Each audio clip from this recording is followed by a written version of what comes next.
حضرت جامی کی لکھی ہوئی وہ نعت کہ جس پر نبی کریم صلی اللہ علیہ وآلہ وسلم نے مدینہ منورہ میں داخلے پر پابندی لگوا دی۔ برائے کرم یہ ضرور پڑھیں اور سوچیں کہ یہ نعتیہ کلام پڑھنے والے کو بارگاہ نبی صلی اللہ علیہ وآلہ وسلم میں کیسا مقام ملتا ہوگا۔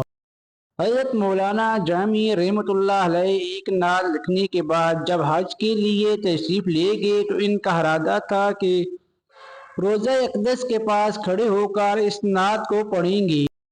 چنانچہ حج بیت اللہ شریف کے لیے تشریف لے گئے اور حج سے فارغ ہو کر مدینہ منورہ کی حاضری کا ارادہ کیا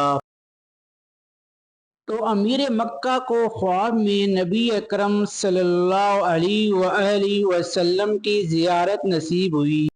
آپ صلی اللہ علیہ وآلہ وسلم نے ارشاد فرمایا کہ جامی رحمۃ اللہ علیہ کو مدینہ طیبہ کی جانب نہ آنے دے۔ حکم سن کر امیر مکہ نے اعلان کروایا کہ مولانا جامی رحمۃ اللہ علیہ کی مدینے میں داخلے پر پابندی لگا دی۔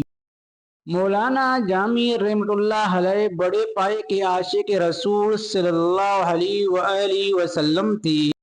ان کے دل پر عشق نبی اکرم صلی اللہ علیہ وآلہ وسلم اس قدر غالب تھا کہ چھپ کر مدینہ طیبہ کی جانب چل پڑے۔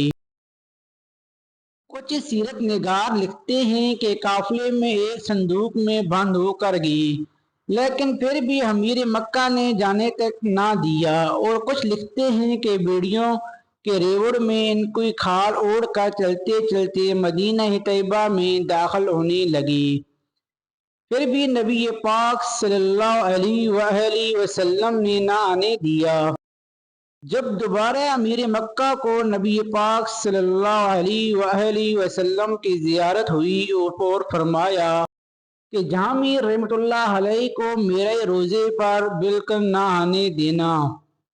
جب اس نے یہ حکم سنا تو اس نے اپنے آدمی دوڑائے جو مولانا جامی رحمۃ اللہ علیہ کو مدینہ منورہ کے راستے سے پکڑ کر لے آئے، اور امیر مکہ نے مولانا جامی رحمۃ اللہ علیہ کو جیل میں قید کر دیا۔ چنانچہ تیسری مرتبہ پھر امیر مکہ کو نبی اکرم صلی اللہ علیہ وآلہ وسلم کی زیارت نصیب ہوئی۔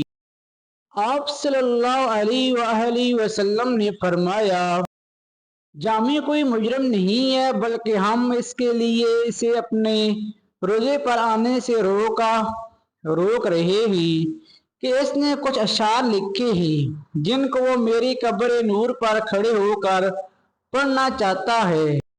اگر یہ مدینہ طیبہ پہنچ گیا اور میری قبر نور پر حاضری ہو کر اس نے یہ اشعار پڑھ لیے تو مجھے قبر نور سے باہر نکل کر جامی سے مصافحہ کرنا پڑے گا، لہذا اسے ہر حال میں روکو۔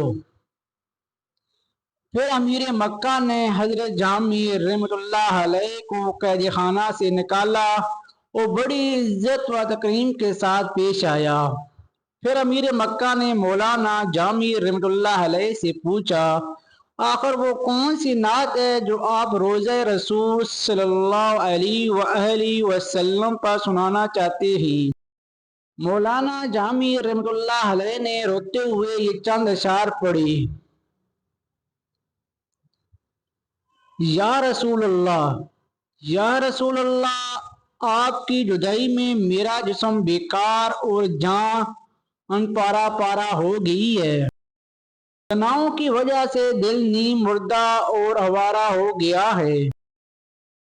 یا رسول اللہ، یا رسول اللہ، اگر کبھی آپ میری جانب قدم رنجہ فرمائیں تو میں غریب و ناداں آپ کی جوتیوں کی نشان پر جان قربان کر دوں۔